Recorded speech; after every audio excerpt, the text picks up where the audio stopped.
자, 그래서 지난 시간에 이어서 여기 4번, 자, 기후변화 요인에 대해서 얘기하고 있는데, 자, 인위적 요인, 말 그대로, 근데 이거는 사실은 그냥 뭐 읽고 암기해도 되는, 인위적인 요인이라는 게 말 그대로 뭐야? 기후가 변하는데, 어?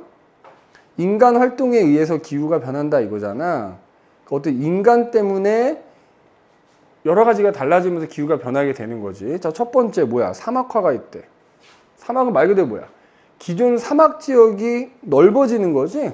사막이 아니었던 지역이 뭐야? 사막이 되는 거. 그죠? 예를 들자면 과잉 경작이 말 그대로 뭐겠어?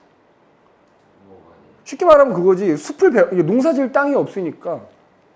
그죠? 뭐 숲을 밀어버린다든지 아니면 그런 거 있지. 너무 많이 농사 짓는 거야. 그러면 땅도 있잖아.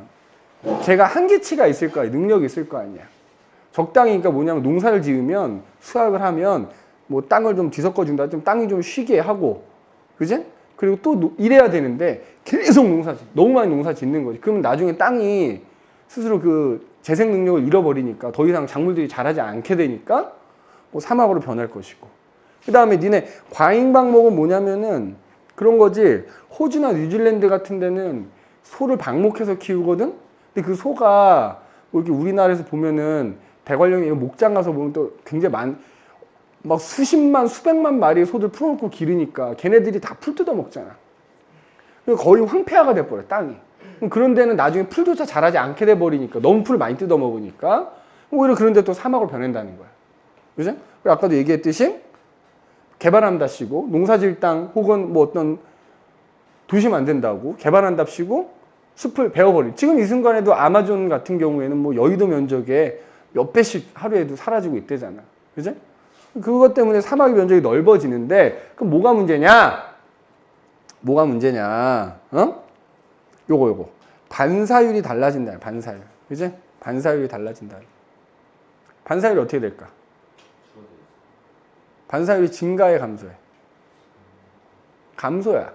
더 많이, 그러니까 예를 들어서 땅에,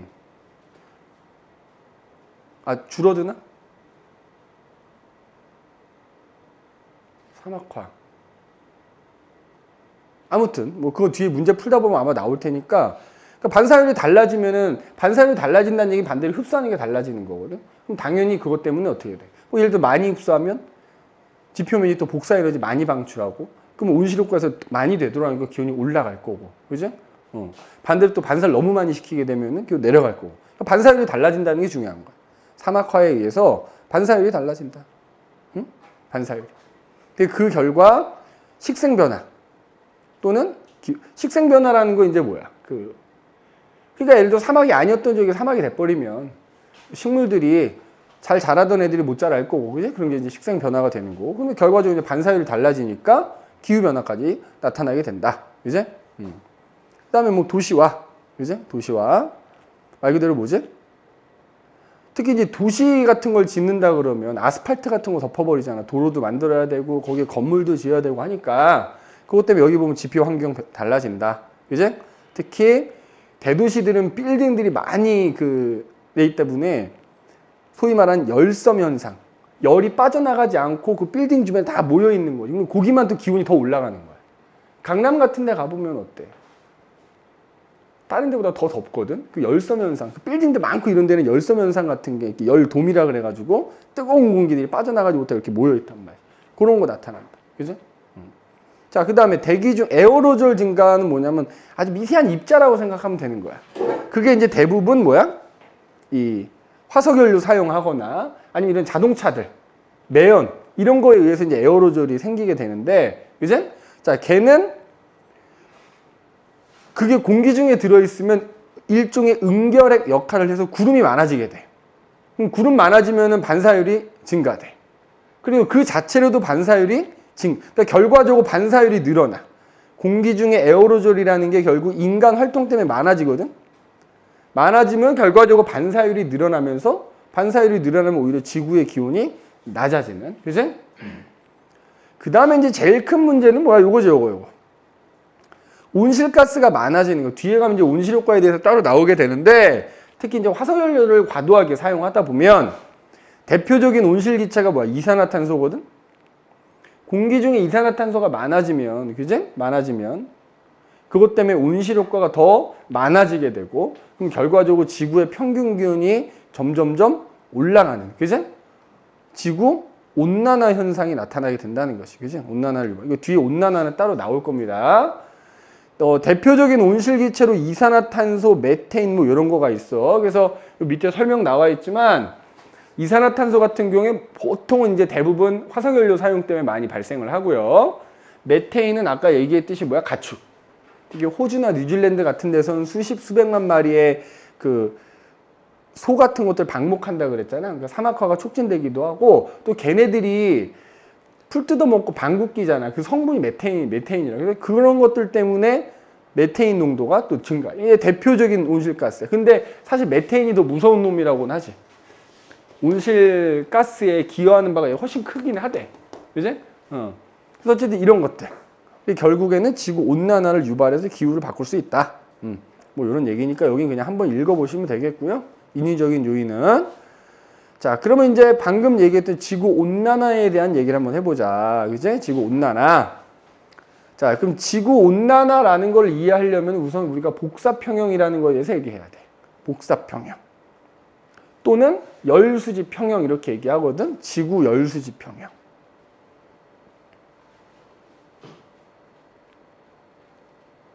자, 그러니까 결론은 뭐냐면은 복사평형이라는 거는 자, 지구가 태양으로부터 흡수하는 에너지가 있을 거 아니야. 자, 지구가 흡수하는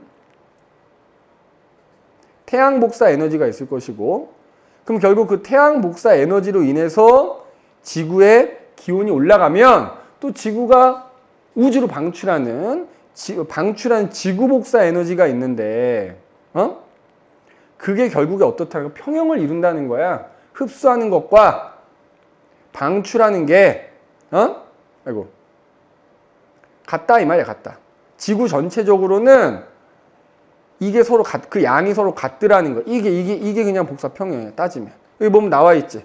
복사평형이라는 건, 물론 여기서 이제 지구 갖고 얘기하는 거지만, 흡수한 복사에너지량과 방출한 복사에너지량이 같은 상태다. 그래서 지구의 기준으로는 지구가 흡수한 태양 복사에너지하고 지구가 방출하는 복사에너지 양이 서로 같은 상태를 현재 유지하고 있다고. 이게 복사평형이야. 자, 그래서 여기 보면 밑에 설명 나와 있지. 지구는 복사의 형태로 에너지를 흡수하거나 방출하면서 지구와 우주의 에너지를 주고받는다. 자, 그런데 봐.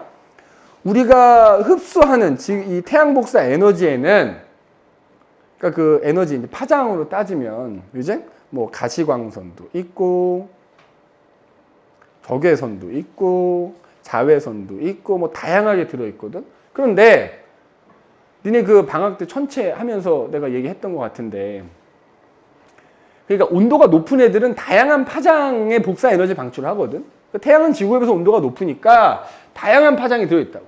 근데 반대로 온도가 좀 낮은 지구는 주로 이제 방출하더라도 얘는 온도가 낮기 때문에 주로 적외선 형태로 방출을 합니다. 일단 요거 꼭 기억을 해놔야 돼.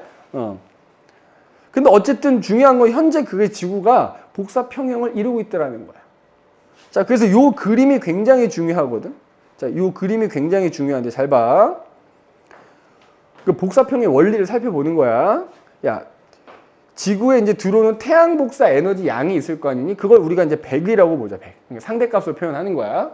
100이라고 하면 태양 복사 에너지 일부는 오자마자 반사돼서 나가버려. 그러니까 지금 여기 나와 있지만 지면에 의해서 반사가 된다든지 아니면 승민아, 이 그림만 설명하고 쉽게 대기 중에 있는 구름에 의해서 반사된다든지, 그래서 그게 지구로 들어오는 태양 복사 에너지 중에 한 30 정도가 지금 반사가 돼서 나가는 거야. 자, 이게 야 얘들아, 이 그림 나올 때 문제에 따라서 이게 25로 나오는 경우도 있어요. 근데 일단 30이라고 해둡시다. 그죠? 근데 아마 대부분 30이긴 할 거야, 이거는. 자, 30이 반사돼. 그러면 결국 지구가 흡수하는 건 얼마야? 100 중에 70을 흡수하지? 여기다 써놓을게. 자, 지구가 흡수하는 거. 100 중에서 70만 흡수할 거 아니야, 그지? 근데 그 70을 그 중에 25는 누가 흡수한다? 대기가 흡수를 하고요. 그 중에 45는 지표면이 흡수를 하는 거야. 알겠니? 지표면이 흡수하는 거야. 자, 그래서 어쨌든 이 70을 흡수하기 때문에 이제 어떻게 돼? 지구의 표면 온도가 올라가겠지? 그러면 그것 때문에 지표면이 에너지를 방출한다. 복사 에너지를 방출해. 이 지구 복사 에너지야.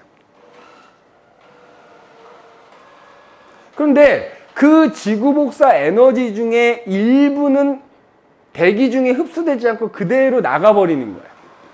그지? 그대로 나가버리는 거야.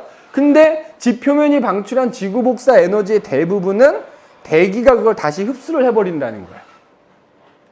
특히 대기 중에 있는 누가 흡수를 하냐면 아까 잠깐 언급했던 이른바 온실기체라고 하는 애들. 대표적인 누구?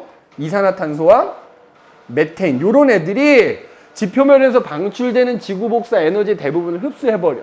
흡수한 다음에 걔네가 일부 그거 다시 지면으로 재방출을 하거든. 야, 요거가 온실효과야.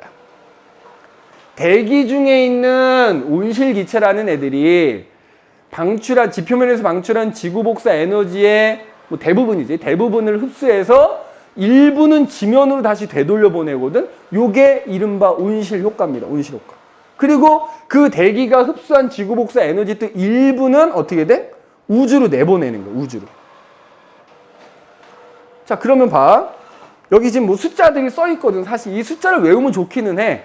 이것도 이제 그림에 따라 좀 다르거든. 방출하는데 대류에 의해서 전도에 의해서 이렇게 구분하기도 하는데 중요한 건 우리가 이거야. 아까 얘기했듯이 흡수하는 것과 방출하는 게 같아야 돼. 그래서 니네가 이 숫자를 안 외울 수 있는 방법은 뭐냐면 지구 전체적인 복사평형이기 때문에 자, 여기 보면 우주공간 대기 지표면 나눠놨지. 각 부분이 흡수하는 것과 방출하는 게 같아야 돼. 잘 봐라. 무슨 얘기냐? 야, 여기 대기의 경계를 기준으로 해보자. 야, 이 그림을 봐봐. 100이 들어왔는데 30 반사돼서 나가버리니까 결국 흡수하는 건 70이잖아. 그러면 결국 지구에서 우주로 나가는 값이 얼마가 돼야 돼? 70 돼야 되는 거야, 70. 알겠어? 70. 근데 여기 이제 숫자 써있기로는 그 지표면이 방출한 거에 4 정도가 이제 흡수되지 않고 우주로 나가는 거고, 그 다음에 이제 이 대기가 흡수했다가 다시 내보내는 게 한 66 정도 되는 거지. 그 다음에, 야, 승민아, 대기를 기준으로 생각해 보자고. 그러면 대기를 기준으로 생각하면 대기가 흡수하는 것과 대기가 방출하는 게 서로 어때야 돼? 같아야 되거든? 그럼 봐라. 대기가 흡수하는 게 뭐냐면 일단 태양 에너지로부터 흡수하는 게 25야. 그지? 그 다음에 봐. 지구 복사 에너지를 방출하는데 그 방출한 지구 복사 에너지를 또 흡수하지. 자, 이거 봐봐. 그게 129라고 돼 있지. 그러면 대기를 기준으로 대기가 흡수하는 복사 에너지는 태양 에너지, 지구 복사 에너지 합쳐서 얼마야? 154가 나오거든? 그러면 대기가 흡수한 게 154면 대기가 일부는 지면으로 방출하고 일부는 우주로 방출한다 그랬잖아. 그럼 봐봐. 우주로 방출하는 거 66에 지면으로 방출하는 거 88이니까 합치면 얼마 나와? 154 나오는 거야. 같은 거야. 그 다음에 지표면 기준으로 또 생각해봐. 지표면 기준으로. 그럼 지표면 입장에서도 누구로부터가 됐든 흡수하는 것과 방출하는 게 같아야 되거든? 야, 지표면 입장에서 흡수하는 거, 태양 에너지 흡수하는 거 45야. 그 다음에 온실효과에 의해서 되돌아오는 거 얼마야? 88이지. 그러면 지표면이 흡수한 게 얼마야? 플러스로 표시해 볼게. 133이거든? 근데 지표면이 방출하는 게 지금 얼마니? 133이야. 합은 0이지? 같더라는 거, 같더라는 거. 대기도 마찬가지야. 봐라. 대기가 태양으로부터 흡수한 게 25고, 그 다음에 지구 복사 에너지 일부 흡수한 게 129여서 154 나오거든? 근데 대기가 지면으로 방출하는 것과 우주로 방출하는 거. 우주로 방출하는 거 마이너스 66, 지면으로 방출하는 거 마이너스 88 해서 어떻게 돼? 같아. 그 값이 같지. 그지? 여기 대기 경계 기준도 똑같아. 봐라. 이 30까지 고려한다 그러면은 고려할 필요는 없지만 흡수하는 거 70이지. 그런데 우주로 나가는 거 어때? 방출한 지구 복사 에너지에서 대기에 흡수 안 되고 나가는 거 4. 대기가 흡수했다가 우주로 방출하는 거 66이 마이너스 70 나오지? 같더라는 거. 항상 같더라는 거. 그 다음에 여기서 있지. 지표면이 방출하는 지구 복사 에너지 일부는 흡수되지 않고 그대로 우주로 나가버리거든. 자, 참고로 요거를 뭐라 부르냐면 대기의 창이라고 불러. 알겠니? 대기의 창이라고 표현을 합니다. 그러니까 아까도 얘기했지만 지구 복사 에너지 방출할 때 얘는 적외선 형태로 방출하는데 적외선도 이 파장 따라 개 중에 좀 파장이 짧은 놈이 있고 더 긴 놈이 있거든. 그럼 그때 그 적외선 파장 영역 중에서 대기에 흡수되지 않고 그대로 나가는 파장 영역의 적외선을 대기의 창이라고 표현하는 거야. 알겠니? 대기의 창이라고 표현하는 거야. 자, 그래서 어쨌든 지구는 전체적으로 복사 평형을 이루고 있다라는 거지. 그래서 만약에 니네 실제로 요거 숫자 이렇게 중간중간에 A, B, C로 비워놓거든? 그럼 요 원리 이용해서 그 값을 찾아내면 되는 거야.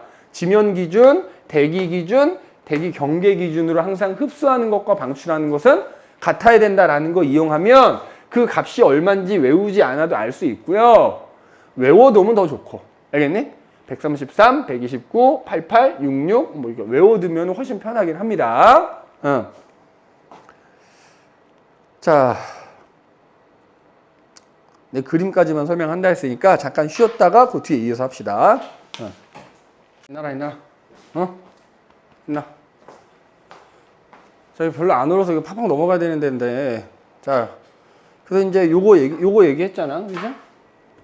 그래서 이제 그 온실 효과에 대한 얘기를 할 텐데 본격적으로. 자, 그래서 아까 이제 온실기체 특징 나오지. 자, 내가 대표적인 온실기체가 뭐가 있다고? 뭐 여러 가지가 있다만 이산화탄소, 메테인, 그지? 그리고 사실 이제 공기 중에는 수증기도 약간 그 온실 효과 일으키는 기체이기도 합니다. 근데 이제 그 중에서도 온실기체 그럼 보통 대표적으로 요 두 놈들이 언급이 되니까 공기 중에 있는 이산화탄소하고 메테인, 그죠? 자, 여기서 걔네들이 특징 한번 읽어보면은 태양이 방출한 복사를 태양 복사, 대기와 지표가 방출한 복사를 지구 복사라고 한다. 온실기체는 자, 지구 복사에 비해서 파장이 짧은 태양 복사를 자, 내가 얘기했죠. 아까 지구 복사 에너지는 주로 뭐라고? 적외선이라고, 적외선. 그러니까 적외선보다 파장이 짧은 거는 잘 통과를 시키는 특징이 있고 그 얘기는 여기 보면 나와야지. 적외선으로 이루어진 지구 복사는 잘 흡수하는 특징들이 있다 이거야. 그래서 아까도 얘기했지만 지구가 방출하는 지구 복사 에너지는 주로 적외선이다라는 거. 적외선. 그지? 자, 그럼 그 원리는 뭐냐? 자, 만약에 지구에 대기가 지금 있는 상황이잖아. 없다면 어떻게? 야, 해봐. 졸지 말고 지표면이 있고 대기가 없고 지표면이 있고 대기가 있는 경우야. 그러니까 만약에 대기가 없다면 태양 에너지가 예를 들어서 100만큼이 들어오면은 그거만큼을 그대로 다 방출해 버린다 이 말이야. 대기가 없으면. 그런데 달이 그렇지, 달. 그지? 그래서 달 같은 경우에는 낮에는 굉장히 뜨겁고 밤에는 굉장히 추운 거야. 다 흡수하고 다 방출하니까. 그런데 대기가 있는 경우에는 어떻게 된다고? 아까 얘기했지만 들어오면 이제 일부는 반사돼서 나가고 일부만 또 흡수하는 데다가 대기가 있는 경우엔 지면이 방출하는 거를 다 내보내는 게 아니고 일부는 나가고 일부는 다시 지면으로 되돌려 보내거든. 그지? 야, 그럼 봐봐. 대기가 없는 경우에는 복사 평형이 일어나 안 일어나? 일어나는 거야. 자, 대기가 없어도 복사 평형은 일어나는 거거든. 얘도 일어나는 거야. 다만 대기가 없을 때는 흡수한 걸 다 방출하기 때문에 야, 니네 이 그래프가 하나가 있거든. 봐라. 야, 우리가 실험을 한다 치자 이거야. 전등이 태양이라고 치고 전등 옆에다가 검은색으로 칠한 컵을 하나 놓는다고 치자고. 그러니까 여기가 이제 온도라고 하면 처음에 전등을 딱 켜면 어떻게 돼? 걔가 흡수하는 것밖에 없겠지. 처음에는. 근데 흡수한 것 때문에 온도가 올라가면 얘가 방출하기 시작할 거 아니야. 자, 그래서 나중에 어떻게 되냐면 온도가 그러니까 이거야. 봐봐. 이봐. 물체가 있는데 얘가 검은색으로 칠해져 있는 거야. 잘 봐. 처음에 100을 비춰줘. 그지? 그럼 얘가 처음에 100을 흡수하겠지. 온도가 자, 그러니까 봐라. 처음에 100을 흡수했어. 처음에 100을 흡수했어. 그지? 온도가 이제 뭐 0인데 그냥 온도가 0은 아니면 0이라고 치자고. 맨 처음 상태일 때 100을 비추면 100을 다 흡수하지. 자, 그럼 그 흡수한 것 때문에 온도가 좀 올라가. 그래서 온도가 1이 됐다고 치자. 그러면 흡수를 100하고 얘가 온도가 좀 올라가면 이제 조금 방출하기 시작하거든. 1을 방출했다고 치자. 그럼 어쨌든 100을 받아서 1을 방출했으니까 어쨌든 99를 흡수한 셈이지? 온도가 또 올라가는 거야. 여기 얘가 2가 됐다고 치고 4가 됐다고 이렇게 됐다고 치자. 그러면 나중에 온도가 계속 올라가다 보면 야 승민아 내가 조는 걸 뭐라 하지 않는다니까? 이해한다니까? 깨려고 노력해야지. 어? 자, 그래서 만약에 온도가 계속 올라가면 방출하는 게 점점 많아질 거 아니냐? 그래서 만약에 예를 들어서 상대값의 온도가 20이 됐는데 100을 흡수하는데 온도가 20일 때 방출한 것도 100이야. 그럼 남는 게 없지? 그럼 온도가 올라가 안 올라가? 안 올라간다는 거야. 그래서 그러니까 복사 에너지를 흡수하고 방출하는 게 반복되다 보면 온도가 올라가다가 나중에는 결국 일정해지거든. 이 온도가 일정해지는 상태가 복사 평형이 이루어지는 상태인 거야. 근데 왜 이 얘기를 하냐면 대기가 없어도 복사 평형은 일어나거든. 다만 대기가 있는 경우와 비교하면 그 복사 평형이 일어났을 때 온도가 더 낮은 것 뿐이야. 알겠니? 대기가 있으면 복사 평형이 일어났을 때 온도가 좀 더 높다. 그 이유가 바로 뭐, 요거 때문이라고, 요거. 되돌아오는 것 때문에. 알겠어? 그래서 지금 그 얘기 하는 거야. 대기가 없으면 흡수된 것만큼 방출하는데, 대기가 있는 경우에는 그 방출하는 복사 에너지를 흡수한 다음에 다시 지표면으로 내보낸다고요. 그죠? 그래서 대기가 없는 경우에 비해서 지표면의 기온이 더 높더라는 거야. 그래서 대기가 없더라도 복사 평형은 일어난다. 근데 대기가 있으면 지금 얘기하고 있는 온실 효과라는 것 때문에 다시 되돌아오는 게 있다 보니까 기온이 더 높다. 복사 평형이 일어났을 때 기온이 더 높다라는 거야. 그럼 온실 효과가 일어나면 어떻게? 자, 온실 효과 자체가 나쁜 게 아니야. 온실 효과가 있기 때문에 지구가 따뜻하게 유지가 되는 거지. 그럼 지구 온난화는 그 온실 효과가 적정선을 넘어선 거야. 그래서 따뜻하다부터 너무 더워지는 거지. 그래서 자, 자연적인 온실 효과 때문에 지구는 평균 기온이 적당히 높게 유지가 되는 거고, 또 하나 밤이 되더라도 어때? 야, 다른 대기가 없기 때문에 어떡하다고? 해가 비치는 낮에는 100을 다 흡수하니까 졸라 뜨거운 거지. 근데 밤이 되면 100을 다 방출해버리니까 굉장히 추운 거야. 일교차가 엄청 크다고. 근데 대기가 있어서 온실효과가 일어나면 밤에도 어때? 이게 방출해주는 게 있기 때문에 온도가 많이 내려가지 않기 때문에 일교차가 적당하다는 거야. 일교차가. 그래서 보면 여기 나와 있지. 밤과 낮의 일교차가 적어서 적절한 환경이 만들어진다는 얘기야. 생물들이 살아갈 수 있는. 알겠니? 그래서 온실효과 자체가 나쁜 건 아니다. 다만 방금 얘기했듯이 온실효과가 너무 과도하게 일어나면 지구가 점점 더워지는 지구 온난화 현상이 나타난다. 그래서 여기 보면 나와 있지. 자, 온실효과가 너무 강해져서 평균 기온이 점점 높아지는 현상이다. 그제? 자, 그러면 지금 요거거든. 자, 요거는 뭐냐면은 지금 여기 그래프를 볼게. 1860년대부터 2000년대까지 있잖아. 지구의 평균 기온이 어떻게 변해왔는가를 조사를 해본 거야. 자, 조사를 했는데 지금 그래프가 여러 가지가 나오지? 잘 봐. 그러니까 인간의 그런 거 없이 정말 자연적으로 일어나는 온실 효과만 고려를 한다 그러면 어떻게 돼? 온도가 조금 올라갔다가도 좀 내려가고 올라갔다가도 내려가다고 하고, 그래서 전체적인 기간으로 봤을 때 평균 기온이 그렇게 큰 변화가 없어야 되더라 이 말이지. 그지? 없어야 되더라. 그지? 그리고 만약에 그 이제 온실 효과를 일으키는 온실가스가 늘어나. 그지? 늘어나.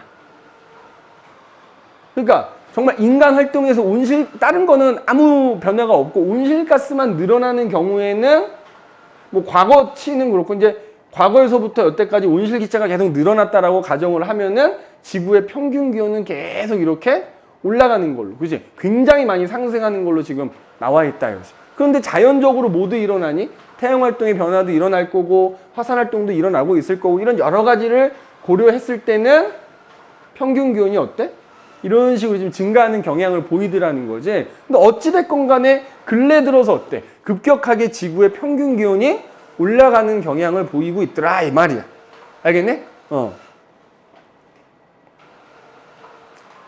근데 실제 관측 기온은 뭐야? 실제 여기 이제 파란색이 실제 관측 기온인 거잖아. 그러니까 지금 세 가지 상황일 때 온실가스만 늘어나는 경우, 그 다음에 태양 변화, 화산 활동, 인간에 의한 온실기체 모두 고려하는 경우, 그 다음에 아무것도 없이 그냥 자연적인 온실 효과만 일어나는 경우를 비교했을 때 실제 관측된 기온은 요거에 가깝지, 요거에. 그지? 요거에 가깝지? 그래서 거기 보면 그런 말들이 설명이 돼 있는 거야. 자연적인 요인만 고려하면 지구의 기온은 약간 낮아졌다 다시 회복하는 경향이 있는데 자연적인 요인과 인위적인 요인을 함께 고려했을 때 기온 변화하고 비슷한 경향으로 실제로 관측이 되더라. 이제 그래서 우리가 알 수 있는 건 뭐다? 그러니까 봐봐. 자연적인 요인만 고려했을 때보다 실제 관측한 기온은 이런 태양 변화, 화산 활동과 같은 자연적인 요인에 인간 활동에 의한 요인을 모두 고려한 거랑 비슷한 경향을 보이게 지금 증가를 해왔거든. 그러니까 결국 자연적인 거보다는 인간에 의한 어떤 활동이 이 지구 온난화에 더 영향을 많이 미치더라라는 거야. 많이 미치더라. 이게 요 말이 제일 중요한 말이지. 현재 나타나고 있는 지구의 온난화는 자연적인 요인보다는 인위적인 요인에 의한 게 더 크더라라는 거를 요 경향성을 나타낸 그래프를 통해서 알 수 있다 이거야. 그러면 그 온난화가 나타나는 원인이 뭐냐 이거죠. 원인. 그지? 아까도 얘기했지만 온실기체가 이산화탄소, 메테인이 대표적인데 특히 이산화탄소의 증가가 가장 큰 요인이라고 볼 수 있거든. 근데 그 이산화탄소의 증가는 소위 말하는 화석연료를 사용량이 점점 늘어나고 있기 때문에 얘네를 연소시켜서 에너지를 얻다 보면 당연히 대기 중으로 방출되는 이산화탄소가 늘어나겠지? 그 다음에 또 하나는 뭐냐? 개발한답시고 아마존 같은 거 막 개발한다고 없앤다 그랬잖아. 그럼 걔네가 사실 광합성을 하면서 공기 중에 있는 이산화탄소를 흡수해줘야 되는데 숲이 줄어드니까 어때? 광합성이 줄어들면서 대기 중 이산화탄소 농도가 줄어들질 않는 거지. 안 줄어드는데 화석연료 사용으로 계속 늘어나기만 하는 거지. 근데 만약에 얘네들이 조금 줄어들 수 있다면 이거가 하더라도 좀 덜 늘어나겠지. 그지? 덜 늘어나겠지. 그래서 그게 결국에는 악순환을 일으키면서 심화가 된다 이 말인 거야. 자, 그래서 여기 보면 지금 얘도 마찬가지 이 그래프는 1850년대부터 2000년대 이르기까지 평균적인 온실가스의 그 농도 변화를 지금 나타낸 그래프지. 자, 그래서 지금 보면은 이산화탄소는 지금 어떻게 돼 있어요? 요즘 약간 초록색인데 특히 1950년대 이후에 이산화탄소, 대기 중에 이산화탄소 양이 급격하게 증가하는 걸 볼 수가 있지. 그리고 메테인 가스도 지금 보면 50년대 이후로는 그 전보다는 더 급격하게 지금. 자, 아까 얘기했던 메테인 같은 경우에는 대량 방목에 의한 영향이 좀 크다라는 거. 그다음에 뭐 아산화질소라고 하는 건 뭐지? 이건 보통 이제 자동차 배기가스에 보통 많이 포함이 돼 있는 거거든. 그러니까 자동차 산업이 발달하면서 자동차 수요도 많아지고 자동차량이 또 많아지니까 그것도 마찬가지로 급격하게 상승하는 걸 볼 수 있다. 이제? 야, 그러면은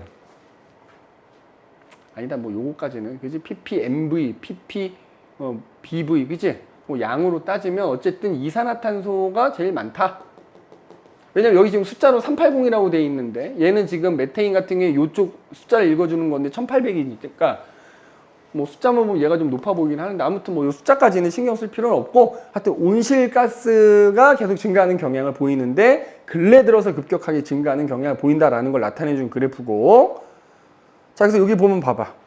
이산화탄소 배출량을 이제 그 비율로 본 거지, 비율로. 그죠? 그래서 지금 보면은 자, 마찬가지로 50년대 이후에 급격하게 증가할 때 지금 여기서 얘가 뭐야? 화석연료라든지 뭐 이런 것들.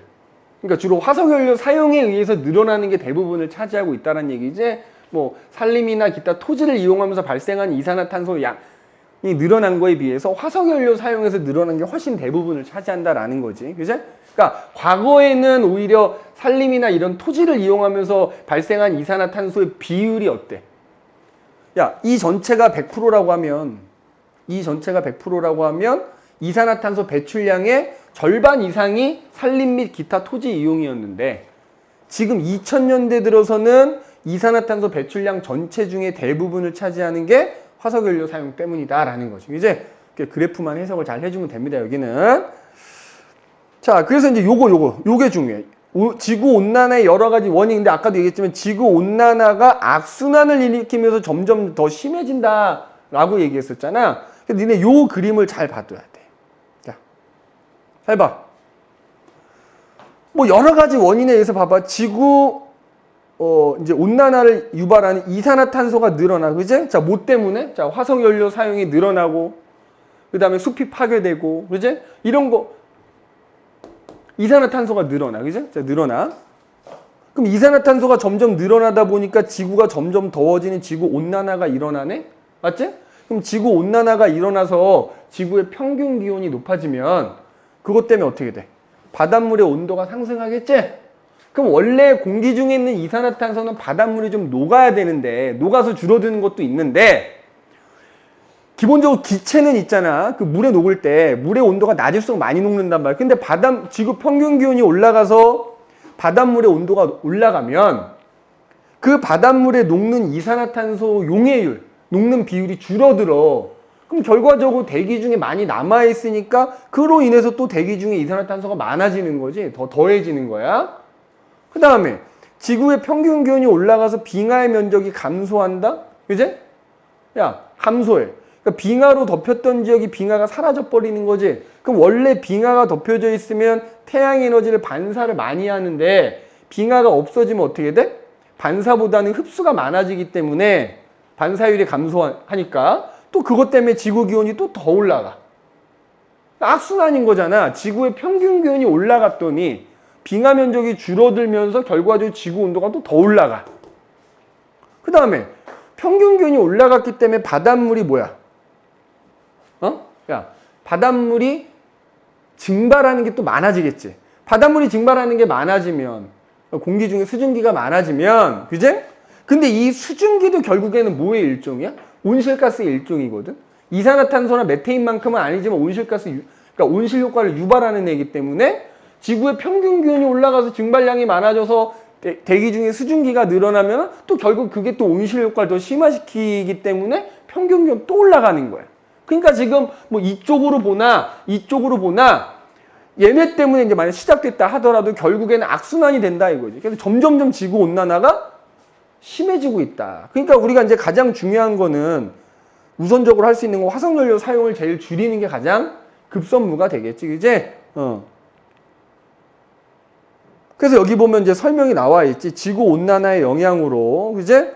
평균 기온 상승하면서 여기 지금 써져 있진 않지만은 일단 뭐 저지대나 섬나라들 물에 잠기지. 해수면 상승하니까. 그제? 그 다음에 야, 여기 보면 수증기량 많아진다 그랬잖아? 수증기량이 많아지고 평균 기온 높아지면 또 결과적으로 뭐야? 그만큼 태풍이 발생하는 횟수도 많아지고 태풍도 더 강해지고 소위 말하는 기상이변 많이 일으키거든. 그제? 그 다음에 심지어 여기 언급되진 않았지만 사막화도 또 촉진이 돼. 평균 기온이 올라가니까. 사막화도 촉진되고. 그 다음에 어떤 동네는 굉장히 폭염에 시달리고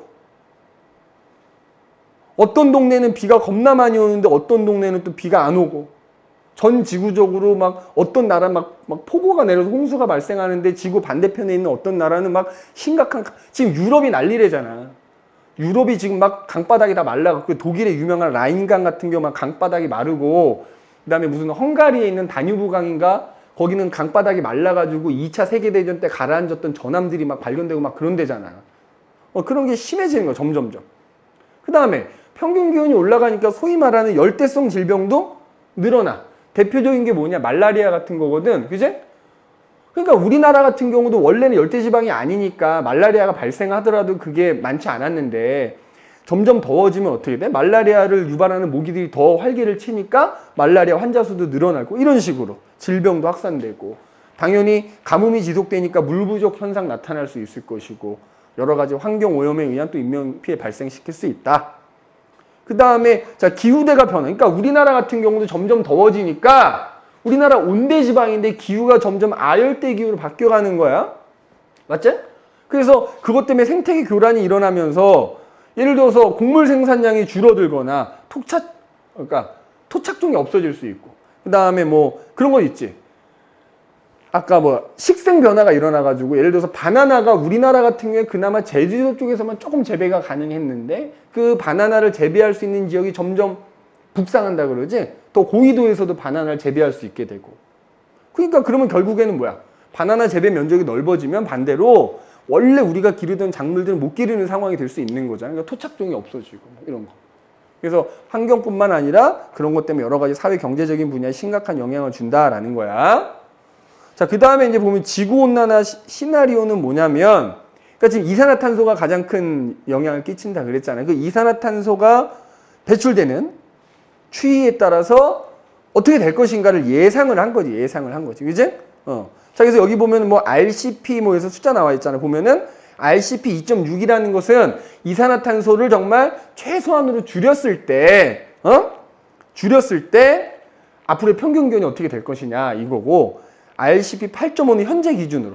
현재와 같은 추세로 이산화탄소가 대기 중에 배출된다면 앞으로 평균 기온이 어떻게 되겠느냐. 자, 여기 봐봐. 그래서 지금 보면은 현재와 같은 비율대로라면 이산화탄소 농도가 급격하게 지금 상승할 거란 말이야. 대기 중에. 그제? 근데 이제 뭐 니네 뉴스에도 간혹 나온다만 여러 나라들이 이제 협력을 해서 이산화탄소 배출을 줄이기 위해서 많이 노력을 하고 있잖아. 그래서 만약에 이산화탄소 배출이 최소가 된다면 오히려 2100년쯤 가면 오히려 이산화탄소 농도는 좀 감소하는 경향을 보일 거다라고 지금 예상을 하는 거지.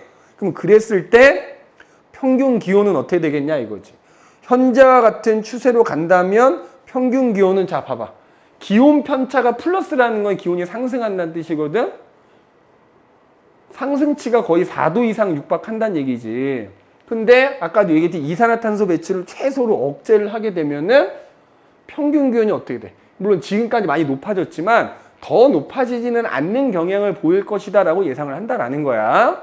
그래서 뭐 여기 나와 있지. 그래서 현재 추세대로라면 지금보다 4도 정도 높아질 것으로 예상을 한다. 그러니까 그렇게 되면 사실 거의 지구는 멸망 수준이라고 보면 돼. 그러니까 이제 여러 나라들이 이산화탄소 배출을 최소로 줄이기 위해서 이제 노력을 하고 있다. 자, 그래서 지구온난화가 지속이 된다면 어떻게 된다? 특히 니네, 야, 여기 영구동토층이라는 게 뭐냐? 시베리아는 원래가 추운 동네여서 땅이 그냥 영원히 얼어있는 지역이거든? 근데 지구온난화가 심해지면서 그 땅들이 녹기 시작하는 거야. 그래서 막 땅들이 녹으면서 그동안 발견되지 않았던 막 매머드 화석 같은 게 막 살아있는 처럼 그 형체 그대로 막 발견되기도 하고 그러죠. 근데 문제는 뭐냐면 그 영구 동토층이 얼어 있으면 그 안에 특히 메탄가스 있지. 메테인이 갇혀 있거든. 근데 그 땅이 녹아버리면 거기 갇혀 있던 메테인이 대량으로 공기 중으로 방출되는 거야. 그럼 안 그래도 더운데 그 메탄이 또 온실가스잖아. 이산화탄소보다 더 영향력이 큰 놈이라니까. 그 온실기체가 대량 방출되면서 기온이 더 올라갈 수 있는 거야. 그죠? 그리고 당연히 뭐야? 대기 중에 이산화탄소가 많아지면 뭐 녹는 비율은 줄어들지만 어떤 물리적으로 일단 녹는 양이 많아지면서 해양 산성화도 촉진이 되거든. 그러면 니네 조개라든지 산호라든지 소위 말하는 탄산칼슘 성분으로 이루어진 그런 생물들이 껍질을 못 만드니까 멸종하겠지. 해양 생태계에도 큰 문제가 생길 것이고, 이제 그 다음에 이 영구동토층이 녹으면서 또 큰 문제가 뭐가 있냐면은 지금까지 알려지지 않은 바이러스들. 인간이 준비가 안 돼 있는 거지. 인간이 한 번도 경험해보지 못한 바이러스들이 대량으로 방출되면 지금까지 알려지지 않았던 이상한 이름 모를 전염병들이 창궐 할 수도 있는 거야. 사실 그거를 가장 우려한다 그러더라고. 그죠? 왜냐면 바이러스들이 얼어 있으니까 활동 못 하는데 이게 녹아버리면은 그 바이러스들이 공기 중에 퍼져 나오면서 다른 이런 생물들 몸속으로 들어가서 증식하면 뭐 우리가 지금까지 알지 못한 전염병, 새로운 전염병들이 막 전 지구적으로, 그지? 근데 약도 없는 거야. 뭐 그런 애들이 이제 나타날 수 있다. 뭐 이걸 좀 우려한다고 하더라고. 그 다음에 우리 지금 겪고 있잖아. 유독 더워. 겁나 덥고. 얼마 전에 뭐 강남 난리 났었잖아. 그지? 비도 예상보다 훨씬 많이 오고. 아까도 얘기했지만 태풍도 더 횟수도 많아지고 태풍도 더 강해지고. 뭐 이런 문제들이 더 심해질 것으로 예상이 된다. 그지? 그 다음에 우리 앞에서 얘기했지만 엔소의 강도라는 게 뭐지? 엘니뇨, 라니냐. 자, 엘니뇨와 라니냐가 자연적으로 발생하는 것 자체로도 영향을 주는데 걔네들의 강도가 더 세지고, 그 다음에 또 문제는 뭐냐면 1학기 때 나왔던 내용인데 대서양의 심층순환이 약해져. 그럼 어떤 문제가 생길까? 니는 아마 심층순환하면서 영거 드라이아스기라는 그 배웠던 적이 있을 텐데 대서양에서 심층순환이 가라앉아야 따뜻한 바닷물이 흘러가는 건데 안 가라앉으면은 오히려 그 주변 기온이 내려가면서 소위 말하는 소빙하기가 찾아올 수도 있는 거지. 되게 아이러니한 거야. 지구가 너무 더워지면 한쪽에서는 또 빙하기가 나타날 수도 있고 뭐 이렇게 된다는 거지. 그지? 그래서 어쨌든 결론은 온실가스 배출을 줄이도록 노력해야 되겠다 하는 얘기입니다. 자, 그 다음에 이제 7번. 지구온난화에는 우리나라 기후변화, 뭐 다 얘기했던 거지, 그지? 그래서 보면은 우리나라 같은 경우에는 전 지구의 평균보다도 더 기온이 빠르게 상승하는 경향을 지금 보이고 있고요. 그래서 결과적으로 뭐 여름은 더 길어지고, 겨울은 짧아지고, 그지? 봄도 더 빨리 오고, 봄, 가을 짧아지고 뭐 이런, 그지? 그리고 뭐 다 아는 얘기지? 집중호우와 태풍 강도 증가하고, 겨울에는 폭설이 내린다거나 아니면 또 너무 추워진다거나 하는 또 그런 빈도가 또 잦아지고 있다. 그래서 아까도 얘기했지만 우리나라 기후는 점점 아열대로 변해가고 있다. 자, 그래서 여기 보면 지금 이 그래프 나와 있잖아요. 이제 마찬가지로 1910년대부터 2000년대 이르기까지 우리나라의 평균 기온 변화를 보면 야, 1910년대에 비하면 거의 2도 가까이 지금 상승한 걸 볼 수가 있지. 근데 그 2도라는 온도가 별거 아닌 것 같지만 어마어마한 온도입니다. 이제 자, 그 다음에 여기 보면 마찬가지로 계절별 길이 변화도 나와 있어. 자, 봐봐. 1920년대는 봄, 여름, 가을, 겨울, 그래서 거의 뭐 사계절 비교적 뚜렷했다 이 말이지. 근데 지금 그때랑 비교하면 어때? 여름은 더 길어졌지. 그지? 여름은 더 길어지고 가을, 야, 그럼 이거를 이렇게 물어보거든. 야, 1920년대랑 비교하면 가을이 시작되는 게 빨라지는 거야, 늦어지는 거야? 승민아, 1920년대에 비하면 가을이 시작되는 게 빨라지는 거야, 늦어지는 거야? 늦어지는 거지. 그지? 늦어지는 거야. 그 다음에 예를 들어 봄 같은 경우에 어떻게 돼? 봐봐.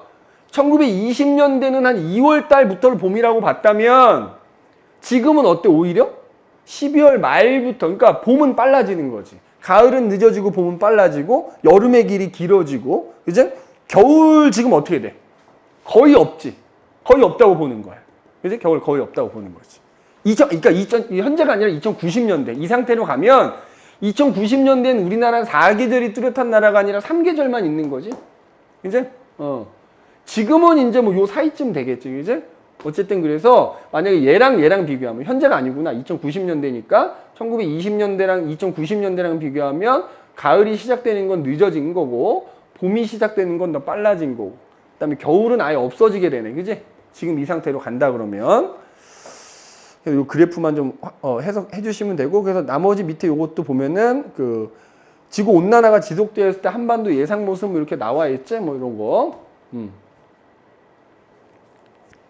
뭐 한번 읽어 보시면은 그래서 보시면 됩니다. 그지? 이 상태로 가면 2100년도에는 우리나라에도 사막이 생기네. 이제 국토 일부가 사막화되고 이제 해수면 침수 그 다음에 서울의 날씨는 지금의 오키나와와 비슷해진다는 얘기는 오키나와 저 되게 밑에 있거든. 굉장히 남쪽에 있는데 굉장히 더워진다는 얘기고, 그지? 그 다음에 동해에서도 참치를 잡을 수 있게 되고, 맞지? 그럼 반대로는 뭐야? 동해에서는 더 이상 명태, 오징어 이런 거, 특히 명태는 지금도 우리나라 앞바다에서 거의 안 잡혀. 너희가 밥상에서 먹는 명태는 대부분 러시아에서 잡아오는 거거든. 그런 식으로 이제 동해에서 참치잡이가 가능해지고 이렇게 된다는 얘기지. 그러니까 한번 읽어보시면 되겠습니다. 자, 그 기후변화에 대한 대응 방안, 그제? 자, 이거 어떻게 할 것이냐, 그제? 그래서 아까도 얘기했지만 이산화탄소 배출을 줄이기 위해서 뭐 신재생 에너지를 많이 이용해라.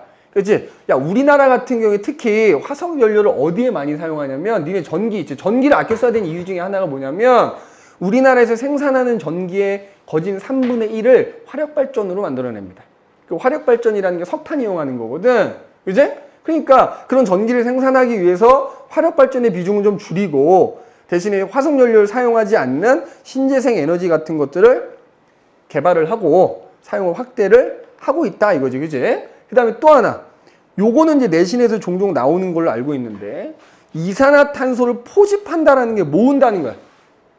잡아 모은다는 얘기지. 근데 그거를 저장하는 기술을 이용해서 대기 중에 있는 이산화탄소 배출량을 최대한 줄여라. 그지? 줄인다. 그 다음에 자 식물성 플랑크톤 같은 경우엔 광합성 하는 애들이니까 그제 걔네들의 양을 늘려서 해양 비옥화를 통해서 걔네들이 대기 중에 있는 온실가스 이산화탄소를 흡수할 수 있게끔 그제? 그 다음에 성층권에 에어로졸 뿌리면 자 얘네들이 아까 뭐 한다 그랬냐? 에어로졸 자체가 직접적으로 뭐야? 그러니까 성층권이면 구름은 안 생기는 곳이거든. 근데 거기다 에어로졸 뿌려버리면은 얘네 자체가 태양 에너지를 반사하니까 평균 기온을 조금 낮춰주는, 그지? 효과가 있겠지? 또는 우주 반사막 설치해서 그래서 반사율을 높여라, 그지? 자, 요거는 뭐 따로 언급하진 않을게, 요거는. 그지? 우리가 신재생 에너지라는 게 신에너지와 재생에너지인 거지? 자, 재생에너지는 말 그대로 뭐지? 재사용할 수 있는 에너지란 뜻이지. 신에너지는 지금까지 이용하지 않았던 기술을 이용해서 에너지 만드는 거지. 그래서 신에너지는 대표적으로 연료전지, 수소에너지, 그다음에 석탄을 액화시키거나 가스시키는 거, 가스로 만드는 거, 이런 거. 요 세 가지 제외하고는 다 재생에너지라고 생각하시면 됩니다. 그러니까 요 명칭만, 자, 신에너지가 뭐냐 물어보면 요 세 가지 정도는 언급할 수 있어야 되겠지. 각각의 원리는 모르더라도. 그 정도만 기억해 두시면 되겠고. 자, 이것도 뭐 이산화탄소 포집 및 저장 기술 그래가지고 이렇게 쭉 나와 있는데, 그지? 요건 나중에 문제 풀다 나오면 그때 가서 설명하는 걸로 합시다, 일단은. 자, 그리고 당연한 얘기지만 이 온실가스를 줄이기 위해서는 국제적인 협력이 당연히 필수적이다. 그지? 그래서 특히 니네 요거, 이 온실 효과, 지구 온난화랑 관련해 갖고 나오는 대표적인 국제 협약이 UN 기후변화 협약이라는 거랑 교토 의정서라는 거 꼭 기억을 좀 해 두시고요. 특히 이제 교토 의정서가, 그러니까 사실은 다 여기서 파생이 되는 거라고 보면 되거든. 여기서 파생이 되는 건데, 여기 보면은 교토 의정서라는 게 뭐야? UN 기후변화 협약, 뭐 브라질 리우데, 그지? 리우 협약이라고도 불러. 자, UN 기후 협약을 리우 협약이라고도 부릅니다. 리우데 자네이루에서 열린 UN 환경개발회의에서 정식 서명된 기후변화 협약이다. 그래서 지구온난화를 가속시킨 이산화탄소 배출 규제를 주요 과제로 다루었다. 자, 그거의 수정판이 교토 의정서다. 그래서 그걸 발효했다, 발효. 그제? 그래서 이제 이 의정서를 인준한 국가는 이산화탄소를 포함한 6종류의 온실기체 배출량을 감축하도록, 그러니까 그 나라마다 기준이 있는 거야. 니네 나라는 얼마 이상 이산화탄소 내보내면 안 돼. 내보내면 돈 내, 이거거든. 그래서 소위 말하는 이제 탄소 배출권 뭐 이런 것들이 이제 나오는 게 이 교토 의정서라고 보시면 되고요. 이제 그 다음에 이제 또 많이 나오는 게 요 파리 기후변화 협약, 파리 협약. 요거. 그래서 2100년까지 지구 상승폭을, 온도 상승폭을 산업화 이전 대비 2도 이하로 유지하기 위해서 선진국과 개발도상국 모두 온실일제를 감축할 의무, 반드시 감축해라, 이 얘기지. 그래서 요 내용들은 한번 읽어보시고, 지구 온난화와 관련해서 주로 언급되는 협약금 요 세 가지야. 리우 협약 또는 UN 기후변화 협약, 교토 의정서, 파리 협약, 요 세 가지 내용들 옆에 써져 있는 거 한번 읽어보시면 되겠습니다. 알겠니? 자, 그럼 뒤에 보면 이제 탐구 예제, 그래서 첫 번째 지구 기온 변화 자료 분석, 그래서 나오는 거 있지? 자, 요걸 한번 봐봅시다. 자, 그림은 이거 아까 얘기했던 거지? 세 가지 기후 모형으로 모의 실험을 진행해서 얻은 기온 변화와 실제 관측 기온이다. 그지? 그러니까 지금 봐봐. 아까도 얘기했지만 자연적인 요인만 고려하면 지구의 평균 기온이 이와 같은 패턴이어야 되는데, 그리고 인위적인 요인만 고려하면은 이렇게 되는 건데. 그러니까 인위적과 자연적을 모두 고려한 시나리오랑 현재 관측되는 경향이 일치하는 것을 보아 자연적인 요인보다는 인위적인 요인이 더 지구 평균 기온을 상승시키는데 일조한다. 뭐 이런 얘기지. 옳은 것만 고르래. 자, 관측 기간 동안 지구의 기온 상승, 니네 이런 거 많이 틀리더라고. 상승률이잖아. 1860년에서 1960년. 자, 1860년에서 1960년까지의 기온 상승률은 뭐냐면, 야, 관측한 기온이 지금 뭐야? 노란 선이잖아. 기온 상승률이니까 상승한 비율 보면 되지. 야, 여기서부터 지금 1960년대일 때 평균 기온이 한 이쯤 되거든? 그럼 상승률이 이만큼이잖아, 이만큼. 이만큼 상승한 거거든? 1960년대에서 2000년대는 어때? 1960년대에서 2000년대는 야, 여기서 여기까지 이 차이 누가 더 크냐 이 말이지. 당연히 얘가 더 큽니다. 이제 지금 내가 그림을 뭐 대략적으로 그려서 그런데 이때부터 이때까지 상승한 폭보다 이때 상승폭이 훨씬 크다 이 말이야. 그러면은 이 기억은 틀린 말이 되는 거고, 자연적 요인만 고려한 모의 실험에서 1960년대 이후 지구의 기온은 실제 관측보다, 야, 자연적 요인만 고려했을 때 1960년대 이후는 당연히 실제 관측된 것보다 낫지? 니은 틀렸고, 화산활동으로 인한 영향 당연히 자연적 요인에 해당이 될 거고요. 1960년대, 이거는 상식적으로도 풀 수 있는 거 아니냐? 그제? 이 그래프가 아니어도 인위적인 요인이 주된 원인이라 그랬지? 아니, 지금 리을이 틀린 거구나. 그지? 미안하다. 옳은 거 고르는 거니까 리을 틀렸죠. 자, 인위적 요인만을 고려한 모의 실험에서 지구 기온은 60년대 이후 대체로 야, 이 봐봐. 그냥 보면 되잖아. 60년대 이후 급격히 증가하는 걸 보이고 있지. 그지? 당연히 맞는 말이고요. 인위적 요인만을 고려한 모의 실험에서 지구의 기온은 실제 관측 기온보다 어때? 자, 실제로 관측된 거는 요거란 말이야. 지금 노란 선이란 말이야. 근데 인위적 요인만 고려하면 더 높게 나타나는 걸로 예상이 된 거잖아. 그지? 그러면 모의 실험에서의 기온이 실제 기온보다는 더 높게 나타나죠. 세 가지 모형 중에서 실제 관측 기온과 가장 유사한 결과를 나타내는 거는 인위적 플러스 자연적 요인이지. 그지? 그게 실제 관측 결과랑 거의 유사하다. 세 가지 모델 중에서. 자, 그 다음에 우리나라의 기후변화 경향 파악하기 위해서 여러 가지 지금 그래프들, 자료들이 나오고 있다. 이제 옳은 것만 골라라 이거지. 가부터 다까지 우리나라에서 연평균 기온과 수온, 평균 일대야, 열대야 일수는. 자, 봐봐. 연평균 기온. 높아지는 추세지. 수온. 높아지는 추세지. 너네 열대야가 뭐지? 한밤중에도 온도가 25도 이하로 안 내려가면 열대야라고 하거든? 마찬가지로 어때? 열대야 일수가 아주 조금씩이라도 늘어나고 있는 추세지. 열대야의 어떤 날짜의 숫자잖아. 그지? 모두 증가하는 추세에 있는 거고. 가에서 최근 100년간 지구의 평균 기온이 약 0.85도 상승했다면 그럼 100년 동안 우리나라는 몇 도 상승했어?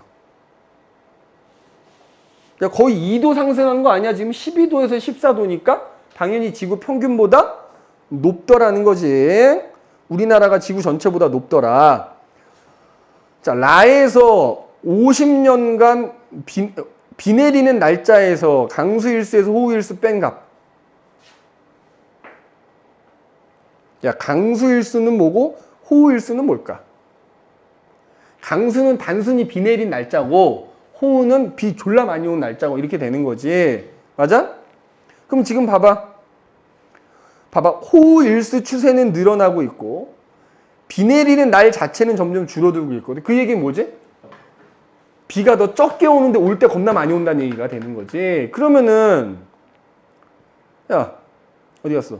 호우일수는 늘어나고 있고요. 비 내리는 날 자체는 줄어들고 있거든. 그럼 이 값이 당연히 감소지? 맞지? 틀렸고. 가부터 라까지 우리나라는 아열대기에서 온대기로 넘어간 양상이야. 이것도 상식으로 풀 수 있지? 온대기후에서 아열대기로 넘어가는 양상을 보이고 있는 거야. 자, 예상되는 기후변화 대응 방안. 가와 같은 변화가 계속된다면, 즉 가처럼 연평균 기온이 계속 상승한다면 어떻게 돼? 아까 그래프 보여. 봄이 점점 빨라지거든? 그럼 봄꽃이 피는 시기가 점점 빨라지겠지. 가다와 같은 변화가 계속된다면 여름의 길이 점점 길어지게, 이것도 상식으로 풀 수 있지? 지구가 점점 더워지는데 여름이 길어지겠지. 자, 나와 같은 변화가 계속된다면 연평균 수온이 계속 증가하는 추세잖아. 그럼 우리나라는 해안 저지대 침수피 당연하지. 야, 수온이 올라가지? 그럼 빙하도 녹는 것도 녹는 거지만 바닷물이 팽창하잖아. 그래서 낮은 지대는 물에 잠겨버려요. 침수 피해가 예상이 되는 거야. 나와 같은 변화가 계속된다면 당연히 수온이 높아지니까 한류성 어종은 차가운 물 좋아하는 물고기거든. 당연히 수온이 높아지면 못 살겠죠. 걔네들이 피해가 예상이 되는 거고, 호우일수 증가에 의한 피해를 줄이기 위해서 집중호우로 인한 재예방에, 그렇지. 아까 얘기했지. 집중호우가 내린, 자, 봐봐. 이번에도 강남이 물이 잠긴 이유, 주된 원인이 뭐지?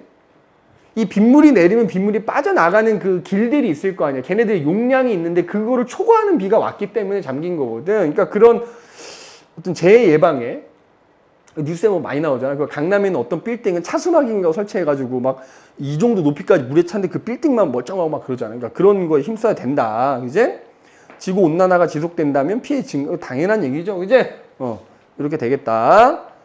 자, 기후변화에 대한 과학적 해결 방법 토 이야기. 자, 가부터라는 지구 온난화에 의한 피해를 줄이기 위한 여러 가지 방법을 지금 그림으로 나타낸 거다. 여러 가지 원리 나타낸 거다. 밑에는 그지? 해당되는 자, 이게 태양광 발전 아까 얘기했던 재생에너지에 속하거든요. 맞죠? 재생에너지. 그럼 얘는 A, B, C 중에서 누구에 해당이 되겠냐? 아니, 지금 A, B, C가 지금 봐봐. 지표면에 도달하는 태양 복사 에너지를 감소시키는 거겠어? 온실기체 발생량을 줄이는 거겠어? 온실기체를 흡수하는 거겠어? 내가 재생에너지를 많이 사용할수록 화석연료 사용량이 줄어들어서 우리가 있잖아. 전기의 대부분을 화석연료로 만들어내고 있다고. 그러니까 가는 B에 해당이 되겠죠? 맞니? B에 해당이 되겠지. 자, 발광 다이오드 기술은 뭐겠지? 야, 니네 소위 말하는 LED 전구야, LED 전구. 야, 형광등 요거 하나가 대략 40W의 전기를 쓰거든. 근데 동일한 밝기를 내는 LED 전구는 한 12W, 15W면 돼. 그만큼 전기 사용량이 줄어들거든. 그럼 얘도 뭐라고 볼 수 있어? B라고 볼 수 있는 거야. 자, 해양 미혹한 앞에 나왔던 얘기다만 식물성 플랑크톤을 바닷물에 풀어. 그럼 걔네들이 광합성 많이 하니까 어떻게 되겠어? 온실기체를 흡수할 수 있겠지? 광합성 하면서 C가 될 거고. 라는 우주 반사막이니까 뭐겠어? 아예 태양빛을 좀 감소시키는 거지? A가 되겠지. 자, 옳은 거 골라라. 가는 A의 원리가 아니라 B의 원리라 그랬고, 나는 B의 원리, 그지? 다는 C의 원리였고, 라는 A의 원리였고, 이산화탄소를 포집해서 땅속에 저장하는 방법은 뭐겠어? 야, 이 A, B, C 중에 뭐겠어? 이산화탄소를 모아서 저장하는 거니까 이거 아니겠냐? 맞지? 당연히 C의 원리를 이용하는 거라고 볼 수 있어야 되겠고, 성층권에다 에어로졸 뿌리면 어떻게 된다고? 얘 자체가 태양 복사 에너지를 반사하는 게 좀 있다 그랬지? 그러니까 당연히 얘 우주 반사막과 같은 A의 원리를 이용한 거다 이렇게 보시면 되겠습니다. 자, 그 다음에 핵심 개념 정리 뭐 했던 얘기 쭉. 우리 지난 시간에 했던 기후변화까지 해가지고 간단하게 요약이 돼 있는 거다. 잘 봐. 자, 현재 우리나라는 지구가 어디에 있을 때 여름이라고 그랬어? 근일점에 있을 때는 겨울입니다. 알겠니? 현재는 원일점이 여름, 근일점이 겨울이라고 그랬어. 자, 세차운동에서 자전축 방향이 현재와 반대가 되면 북반구는 어떻게 된다고? 야, 원일점에서 여름이었는데 그게 반대가 되면 원일점에서 겨울이 되는 거거든. 그럼 근일점에서 여름이 돼버립니다. 세차운동만 고려한다면 북반구의 연교차는 어떻게 된다고? 증가하죠. 그지? 근일점에서 여름이 되니까 여름은 더 더워지고 원일점에서 겨울이 되니까 겨울은 더 추워져서 연교차가 증가하는 거야. 자, 자전축 경사각이 커지면 태양고도의 연간 변화 폭이라는 건 결국 이게 연교차거든. 연교차 어떻게 되겠냐 이거야. 우리나라 같은 북반구 같은 경우에 여름 더 더워지고요. 겨울은 더 추워지거든. 그럼 연간 변화 폭이 증가하는 거다 이렇게 보면 됩니다. 더울 땐 겁나 덥고 추울 땐 겁나 추운 거니까. 자전축의 경사각만 고려한다면 현재보다 커지면 중위도 지방 연교차 방금 증가한다라고 얘기했지. 맞아? 증가한다라고 얘기했고. 자, 이심률이 감소한다 그러면 지구의 공전 궤도가 원에 가까워지는 거야. 자, 내가 이렇게 얘기했었잖아. 이거 봐봐. 현재 지구가 이렇게 태양 주변을 태양은 초점에 있고 태양 주변을 이렇게 타원 궤도로 도는데, 그래서 현재는 원일점에서 자전축이 이렇게 태양 쪽으로 기울어져 있어서 여름이란 말이야. 근데 이심률이 작아지면 얘가 원궤도로 바뀌는 거거든. 원궤도가 되면 태양은 중심에 있어야 되니까 이렇게 된단 말이야. 그러면 현재 근일점은 현재보다 멀어지는 거고 원일점일 때는 현재보다 가까워지는 거니까 어때? 지금 요걸 보면 되는 거야. 그러면 봐. 태양으로부터 근일점까지의 거리와 원일점 거리의 차이. 그러니까 무슨, 야, 요거와 요거의 차이. 줄어들겠지? 왜냐면 이때는 원의 중심이니까 이거와 이거의 차이는 0일 거 아니야. 그 차이가 감소한다. 현재보다 감소한다. 이렇게 될 거고. 20률만 고려할 때 20률이 현재보다 감소하면, 야, 봐봐. 북반구 연교차 어떻게 된다고? 겨울은 멀어지고요. 여름은 가까워지니까 겨울은 추워지고 여름은 더워져서 연교차가 어떻게 된다? 증가한다. 자, 태양의 흑점수가 적은 시기는 뭐다? 활동이 약하다는 얘기고요. 흑점이 많이 보이면 태양 활동이 활발한 거라 그랬지? 그러면 9번 흑점수가 적은 시기에는 당연히 방출되는 복사 에너지량이 적어지는 거지. 태양 활동이 적으니까. 흑점수가 적은 시기엔 그러면 태양 복사 에너지량이 적어지니까 기온이 하강할 거고요. 자, 대규모의 화산이 폭발하면 화산재는 태양빛을 차단하니까 당연히 지표면의 기온을 감소시키는 효과가 나타날 거고, 자, 빙하 면적이 극지방이나 고산지대 빙하 면적이 감소하면 반사율이 감소하니까 어떻게 돼? 흡수하는 게 많아지거든? 그럼 오히려 기온이 상승하게 되는 거야. 대기 중 온실기체량이 증가하면 당연히 기온 상승하는 거지. 에어로졸은 태양 복사 에너지를 산란시키고 구름량을 늘려서 결과적으로 지구의 반사율을 늘리는 효과를 나타냅니다. 자, 태양 복사 에너지는 여러 가지 파장이 들어있다 그랬지만 지표면에 도달하는 거 기준으로 가장 에너지가 많은 거는 가시광선이에요. 그 다음에 내가 아까 얘기했지만 지구 복사 에너지는 주로 적외선이라고 얘기했고, 자, 복사 평형 상태인 지구는 지표와 대기가 흡수한 태양 복사 에너지가 우주로 방출하는 양이 당연히 평형이니까 같아야 되는 거고요. 온실기체는 그래서 뭐야? 얘는 주로 적외선을 흡수하는 애야. 그러니까 적외선보다 파장이 짧은 가시광선인 태양 복사 에너지는 대부분 통과를 시켜버린다. 대신에 적외선 형태로 방출되는 지구 복사 에너지를 대부분 흡수했다가 그걸 다시 우주로, 일부는 지면으로 재방출한다. 20번 지구온난화의 주요 요인은 그래서 누구요? 이산화탄소가 많아지는 것 때문이다. 자, 그 다음에 21번 산림에서는 당연히 대기 중에 이산화탄소 농도를 증가시키는 원인이 되죠. 왜? 걔네들이 없어지면, 광합성한 애들이 없어지면 걔네들이 흡수할 것만큼 늘어났겠지. 이제 흡수를 못하니까. 자, 지구온난화로 육지빙하가 감소하면 해수면 높이 당연히 상승하는 거야. 더워지면. 빙하가 녹아서 상승하는 것도 있고 결국 수온이 높아지면서 바닷물이 팽창하는 것도 있다. 지구온난화로 수온이 상승하면 이산화탄소, 자, 기본적으로 이산화탄소뿐만 아니라 기체들은 액체 온도가 높을수록 덜 녹아, 그러니까 용해도가 감소한다 이렇게 얘기해 줘야 되고요. 자, 온실기체 발생량을 줄이기 위해서 각국은 당연히 뭐를 확대하는 거야? 신재생 에너지의 사용을 확대하면서 화석연료 발생을 줄이는 거지. 자, 25번 1992년 리우 환경회의에서 그제 당연히 이산화탄소 배출 규제를 주요 과제로 다룬 거고요. 그래서 당연히 온실기체, 물론 수증기도 온실기체이긴 하지만 보통 니네 문제에서 온실기체 그러면 대부분 이산화탄소와 메테인을 지칭하는 경우가 대부분이다. 의정서가 채택되었다 이렇게 보시면 됩니다. 이제 자, 그래서 우리 지난주에 나눠줬던 일본 교재는 다 끝났고 내가 분명히 숙제로 이제는 25번까지 내가 내줬던 걸로 기억을 하는데 당연히 26번부터 나머지는 다 숙제로 해 오셔야 됩니다. 60번까지. 그러니까 대략 한 35문제 정도 되는 거지. 자, 잠깐 쉬었다가 합시다. 자, 두 번째 교재 이제 천체잖아, 그지? 그래서 이제 별의 물리량 나온다, 그지? 자, 그래서 이제 첫 번째, 뭐 우리 방학 때 했던 거니까 이제 기억이 날 건데 세 가지에 대해서 이제 첫 번째 표면 온도, 지금 여기 나오지만 표면 온도 얘기가 나올 거고요. 자, 두 번째로는 뭐였더라? 광도였나? 광도가 나올 거고. 아, 갑자기 생각이 안 나네. 마지막에 이제 그 별의 크기, 반지름에 대한 얘기 이렇게 세 가지 나온다 생각하면 됩니다.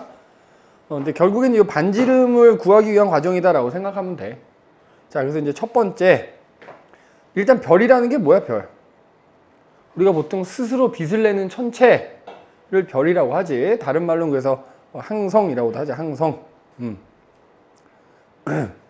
그럼 이제 우리 지구랑 가장 가까운 별이 뭐야? 태양이지? 태양도 하나의 별인 거야. 우리가 살고 있는 지구는 이제 행성이라고 하는 거고. 자, 그럼 그 별들의 자, 표면 온도에 대한 얘기야. 그러니까 표면 온도를 어떻게 알아내냐 이거지. 표면 온도를 이제 알아내는 방법에 대한 얘기인데, 예를 들어 태양의 표면 온도 우리가 6000 켈빈이다라고 뭐 중학교 때부터 배우고 있잖아. 그럼 그 표면 온도 어떻게 알아내냐 이거야. 자, 첫 번째, 자, 색깔하고 관련이 있다는 얘기지. 별의 색깔. 그래서 이제 흑체 복사란 말이 나와. 자, 흑체라는 게 뭐냐면은 어떤 가상의 뭐 천체, 물체가 있어. 그러면 얘가 이제 흑체라고 한다면 얘한테 입사되는 에너지를 100% 흡수하고 그걸 100% 방출하는 가상의 물체를 우리가 흑체라고 하는 거야. 그럼 아까 복사평형하고 비슷하거든. 야, 봐봐. 그럼 이제 얘가 만약에 어떤 에너지를 흡수해. 얘가 온도가 올라갈 거 아니야. 그럼 얘가 온도가 올라가면 또 에너지를 방출하겠지? 근데 그때 얘네들이 이 방출하는 에너지가 얘네들의 표면 온도하고 관계가 있거든. 그래서 이게 별이라고 하면 흑체의 표면 온도가 높을수록 있지, 얘네가 방출하는 에너지 세기도 셀 뿐더러 그 에너지의 파장이 짧다라고 생각하면 돼. 그래서 표면 온도가 높을수록 걔네들이 당연히 방출하는 에너지의 세기도 셀 거고, 그 다음에 얘네가 방출하는 에너지는 그 안에 빛이잖아. 그 빛 안에는 다양한 파장의 빛들이 들어있는데 그 여러 파장 중에서도 에너지 세기가 제일 센 파장이 표면 온도가 높을수록 짧아진다 이 말이야. 그게 지금 여기 보면 나와 있잖아. 흑체 표면에서 방출되는 복사 에너지 파장에 따른 분포는 표면 온도에 따라 달라지더라 이거. 그래서 요 그래프 지금 나와 있지. 자, 이거 빈의 변이 법칙이라고 아마 우리 방학 때 배우지 않았냐, 그지? 응. 그 무슨 얘기냐면 지금 여기 이게 표면 온도야. 예를 들어서 어떤 흑체들이 있는데 잘 봐. 흑체의 표면 온도가 만약에 3000 켈빈이면 그때 걔가 방출하는 복사 에너지를 에너지 세기하고 걔네들의 파장을 이렇게 파장별로 에너지 세기를 따져 보니까 지금 요 가로축이 파장돼 있지? 세로축이 복사 에너지의 상대적인 세기라고 돼 있잖아. 그래서 표면 온도가 만약에 3000 켈빈이라면 걔가 방출하는 복사 에너지를 파장에 따른 에너지 세기를 따져 보니까 지금 이렇게 나타나거든. 그러니까 지금 뭐 예를 들어서 파장으로 이제 마이크로미터니까 0.5 마이크로미터, 1 마이크로미터, 1.5, 2.0, 2.5, 3.0인 애들이 다 지금 그 방출하는 복사 에너지 안에 포함되어 있는데, 걔 중에서도 에너지 세기가 제일 센 파장을 보니까 지금 1.0에서 1.5 사이 정도 되지. 그 다음에 만약에 흑체 표면 온도가 4000 켈빈이라면 자, 걔가 방출하는 복사 에너지를 파장에 따라서 에너지 세기를 측정해 봤어. 자, 그랬더니 지금 이렇게 나타나잖아. 이렇게. 맞아? 지금 이렇게 나타나거든? 그럼 그때 에너지 세기가 제일 센 복사 에너지 파장을 따져봤단 말이야. 여기야. 맞지? 그 다음에 표면 온도가 5000 켈빈인 흑체가 있어. 자, 얘가 방출하는 복사 에너지를 파장에 따라서 에너지 세기를 따져봤어. 이렇게 되고 있거든 지금. 맞지? 그럼 마찬가지로 얘가 방출하는 복사 에너지 중에 에너지 세기가 제일 센 파장을 따져봤어. 여기야. 여기. 그러니까 지금 보면 내가 지금 색깔을 좀 다르게 해야겠네. 잠깐만. 여기거든. 그러니까 파장이 지금 어떻게 되는 거야? 에너지 세기가 최대인 파장이 점점 짧아지는 걸 볼 수가 있지. 표면 온도가 높을수록 걔네들이 방출하는 복사 에너지 중에서 에너지 세기가 제일 큰 녀석의 파장이 점점 짧아지는 걸 볼 수가 있는 거지. 그지? 그래서 표면 온도가 높을수록 걔네들이 방출하는 복사 에너지 파장이 점점 짧아진다 이렇게 생각하면 되는 거야. 그러면은 이 흑체라고 하는 별, 우리가 이제 배우는 별은 다 흑체라고 간주를 하는 거거든. 그러면 걔네들이 방출하는 복사 에너지하고, 그지? 아니지. 그러니까 복사 에너지의 파장이지. 복사 에너지의 파장을 람다라고 하는데, 람다하고 걔네들의 표면 온도하고는 어때? 서로 반비례 관계가 되겠지, 그지? 자, 그게 여기 나와 있는 뭐야? 빈의 변이 법칙이라고 하는 거야. 그래서 자, 여기서 말하는 흑채금 이거 별이라고 생각하면 돼. 어떤 별의 표면 온도가 높을수록 걔네들이 최대 에너지를 방출하는 파장이 점점 짧아지더라 이거지. 방금 내가 얘기했던 자 람다는 이제 파장, T는 표면 온도야. 야, 서로 이렇게 반비례 관계거든. 그럼 내가 그때도 얘기했지만 비례 반비례 관계를 등호로 표시하려면 단위가 다르거든. 파장은 어쨌든 뭐 길이의 단위를 쓰겠지. T는 온도의 단위를 쓸 거 아니야. 단위가 다르니까 이걸 등호로 바꾸려면은 그 단위를 똑같게 만들어주는 상수가 하나 필요하다. 그래서 여기 보면 A라고 해갖고 비례 상수 이렇게 돼 있지. 값을 외울 필요는 없어. 너희는 요 관계. 아, 표면 온도가 높을수록 파장 짧아지는구나. 에너지 세이가 최대인 파장이 짧아지는구나 라는 것만 기억을 해줘. 그러면 파장이 짧아지면 말이야. 자, 여기 지금 나와 있지만 지금 요 그래프에서 보면 파장이 그 에너지 세이가 최대인 파장이 짧아지다 보면 자, 우리가 빛을 파장에 따라서 분류를 하지 않니? 그래서 그 빛의 파장 중에서 우리가 눈으로 볼 수 있는 범위의 파장을 가시광선이라고 하는 거잖아. 가시광선보다 지금 여기서 파장으로 따졌을 때 여기서부터 여기까지가 가시광선 범위란 말이지. 그거보다 파장이 긴 녀석들은 우리가 적외선이라고 하는 거야. 그거보다 짧은 애들은 자외선이라고 하는데 표면 온도가 지금 높아질수록 그 에너지 세이가 최대인 파장이 점점 짧아진다 그랬잖아. 그래서 지금 보면은 태양이 표면 온도가 한 6000 켈빈 정도 되는 거잖아. 표면 온도가 태양 정도인 애들은 걔네들이 방출하는 복사 에너지를 파장에 따라 이렇게 에너지 세기를 따져보면 에너지 세이가 최대인 파장이 가시광선 영역인 거야. 즉 아까 앞에서도 나오지만 우리가 지구에서 받는 태양 복사 에너지 중에 지표면 기준으로 가장 많은 양을 받는 게 가시광선이란 말이야. 알겠어? 그러면 가시광선도 여기 보면 무지개 색깔 나와 있지. 색깔에 따라서 파장이 다른 거야. 그래서 여기 보면은 야 빨간색 쪽으로 갈수록 파장이 긴 거고 가시광선에서도 보라색 쪽으로 갈수록 파장이 짧은 거야. 그러니까 무슨 얘기냐면 별의 표면 온도가 높을수록 그 에너지 세이가 최대인 파장이 점점 짧아지니까 잘 봐. 만약에 6000 켈빈보다 파장이 그러니까 표면 온도가 더 높은 애들은 어떻게 되겠어? 지금 6000 켈빈인 경우에는 에너지 세이가 최대인 파장을 따져보니까 가시광선 영역에서 대략 노란색 정도 되는 거거든.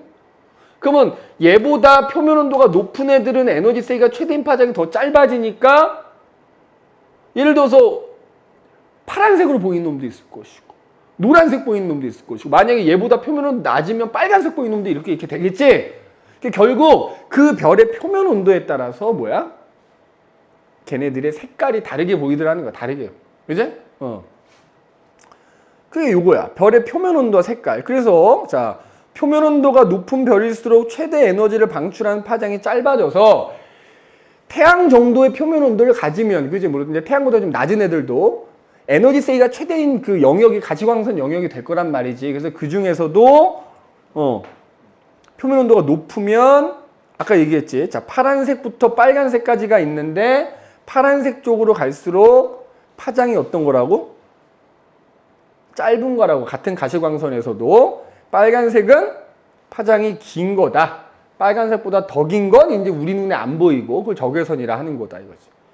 그래서 이렇게 표면 온도에 따라서 그 별에 보이는 색깔들이 다르다. 그래서 개 중에 이제 7가지가 나오잖아. 그래서 표면 온도가 개 중에 제일 높은 애는 파란색, 그 다음에 흰색 있지.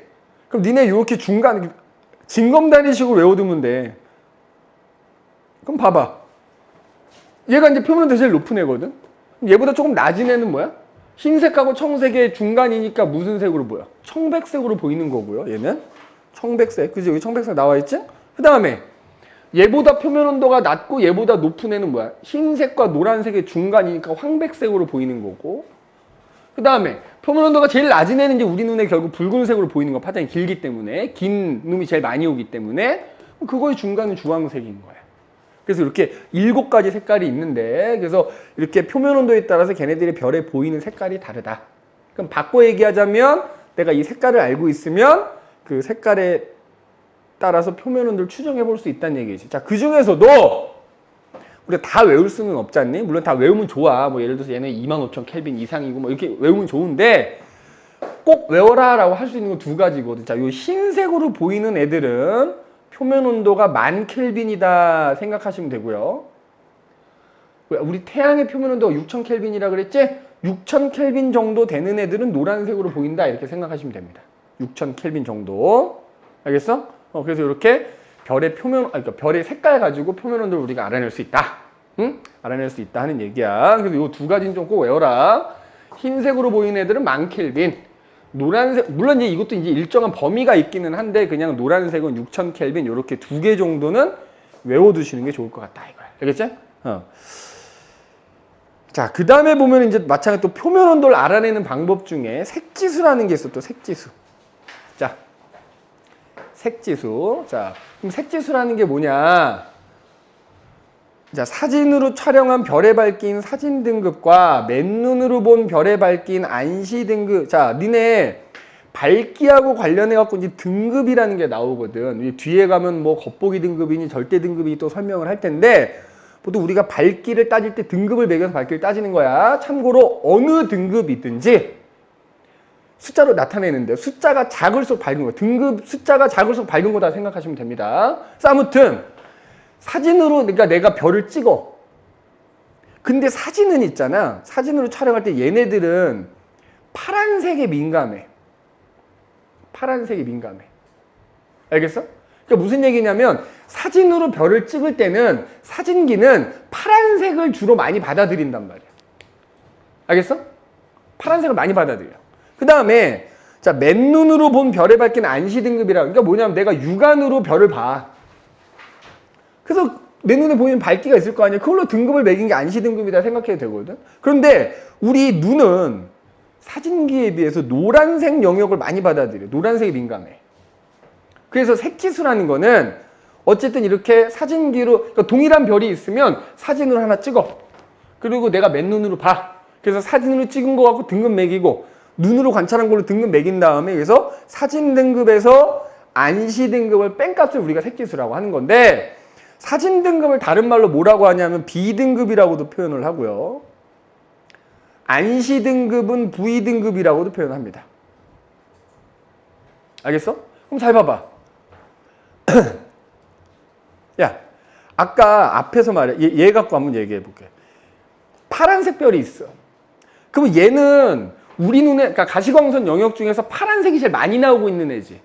그럼 만약에 이 별을 사진기로 찍으면 그 사진기에 파란색이 겁나 많이 들어오겠지. 자, 사진 등급은, 그러니까 사진기로 촬영한 거잖아. 파란색을 많이 받아들일수록 사진 등급이 낮은 거야. 알겠어? 그러면 봐봐. 이 파란색 별은 이렇게 파란색 쪽에 많이 치우쳐져 있을 테니까. 해봐. 파란색 쪽에 많이 치우쳐져 있으니까 파란색 별에서 나오는 빛은 파란색은 많지만 노란색은 좀 적을 거거든. 그러면 이 파란색 별을 내가 사진으로 봤을 때는 사진 등급은 어떻게 돼? 얘는 파란색이 많이 나오는 애니까 사진 등급이 낮아 숫자가. 낮을수록 많이 들어올수록 밝은 거니까.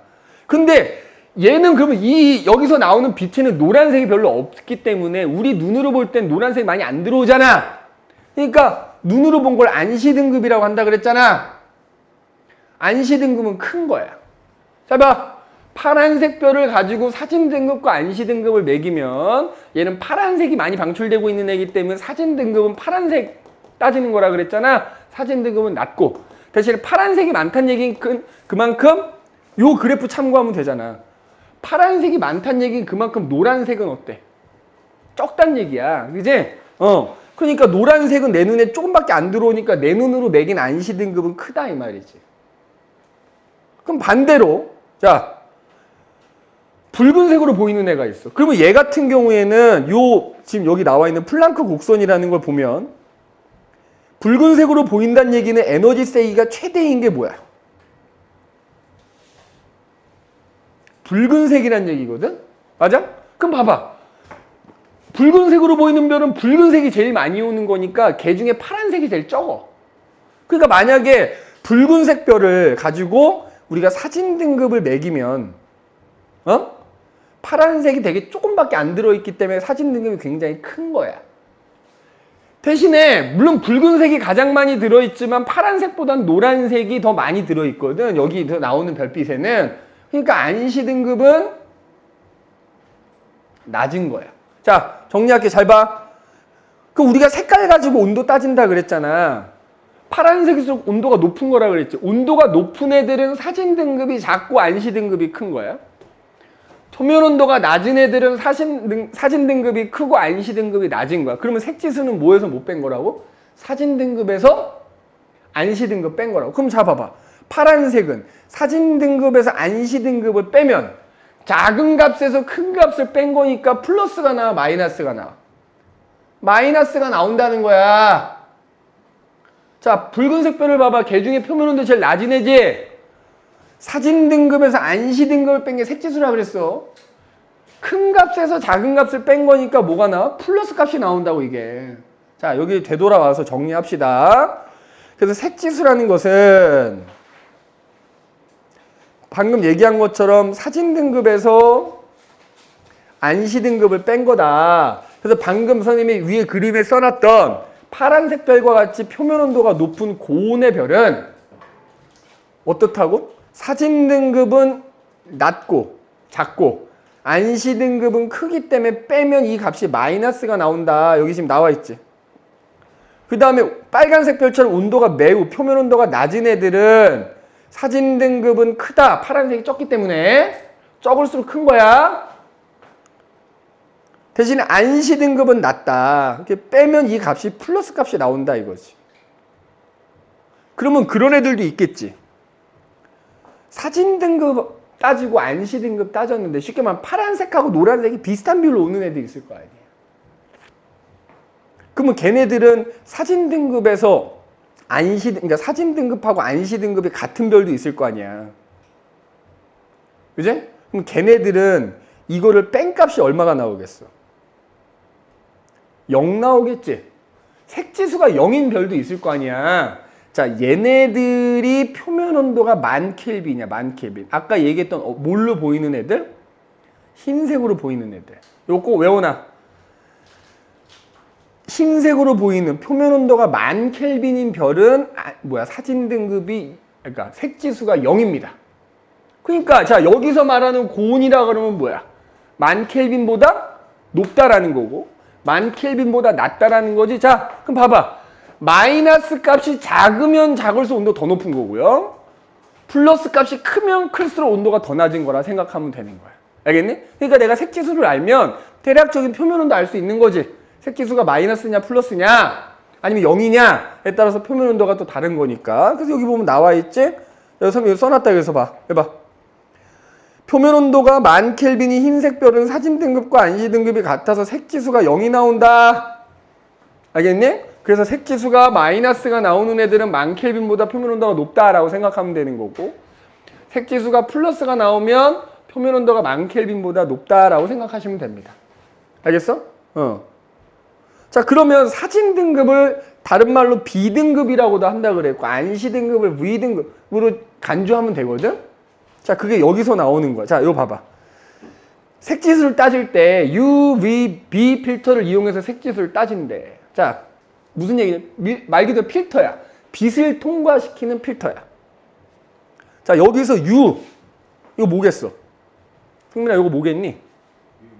울트라바이올렛 자외선이야, 자외선. 자외선 필터라고 생각하면 되는 거고, 자, 여기서 V는 노란색 필터라고 생각하시면 됩니다. B 필터는 파란색 필터라고 생각하면 되는 거야. 그러니까 내가 이렇게 자외선, 노란색, 파란색 필터 3개를 설치한 다음에 자, 별빛에서 나오는 별빛을 이 필터를 통과시키는 거야. 그러면 앞에 그림으로 넘어가기 좀 그러니까 요 밑에 그래프 나와 있는데 자, 이거 위에 그래프랑 똑같다고 보면 되거든. 봐봐. 여기 에너지 세기가 나와 있고 가로축은 뭐가 나오냐? 파장 나와 있지? 자, 그래서 빛은 이제 파동으로 일단 전자기파라고도 하지. 전자기파는 파장에 따라서 그지? 우리가 눈으로 보이는 영역을 가시광선이라고 한다 그랬고 가시광선에서도 이제 빨주, 노초, 파남, 보라색이 있는 거지. 보라색 바깥은 우리 눈에 안 보여요. 자외선. 여기 적외선. 뭐 여기 뭐 마이크로파, 전파, 이쪽은 뭐 X선, 감마선 쭉 있는데, 그지? 그럼 내가 아까 표면 온도가 높은 놈일수록 어떻게 된다고?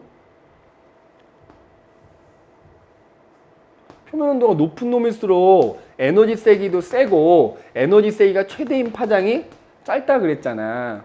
근데 반면에 표면 온도가 낮은 애는 어때? 에너지 세기도 적을 뿐더러 에너지 세기도 적을 뿐더러 에너지 세기가 최대인 파장이 더 길어진다 그랬잖아. 그럼 잘 봐봐. 예를 들어서 얘가 표면 온도가 되게 높은 애고 얘는 표면 온도가 좀 낮은 애야. 더운 애야. 자, 여기서 지금 봐봐. UVV 나오지? U는 자외선 필터잖아. 예를 들어 요 영역. 그럼 봐봐. 그 다음에 여기가 그 U 필터. 그러니까 U 필터는 요 영역의 빛을 통과시킬 수 있다는 얘기인 거고. 그 다음에 예를 들어서 여기가 예를 들어서 B 필터라고 하죠. 여기가 B 필터. 여기가 V 필터라고 해봐. 야, 봐봐. 고온의 별을 이 세 필터를 통과시키면 아무래도 고온의 별은 자외선 쪽에 에너지 세기가 최대거든. 그러니까 당연히 뭐야? 자외선 필터를 통과하는 에너지가 제일 많을 거야. 근데 우리한테 중요한 거는 이 B하고 V야. B하고 V. 그러면 봐봐. 어쨌든 니네 이 그래프의 요 아래 면적만큼의 에너지가 통과한다 생각하면 되거든. 그러면 고온의 별은 봐라. B 필터를 통과하는, 그러니까 파란색 필터를 통과하는 에너지 양이 이만큼 정도 된다고 보면 되거든. 근데 노란색 필터인지 파란색보다 이쪽에 있을 거 아니야? 노란색 필터를 통과하는 빛의 양은 요만큼이야. 누가 더 많아? 파란색이 더 많이 통과하거든. 맞지? 고온의 별은 파란색 필터하고 노란색 필터 중에 파란색 필터를 통과하는 게 더 많아.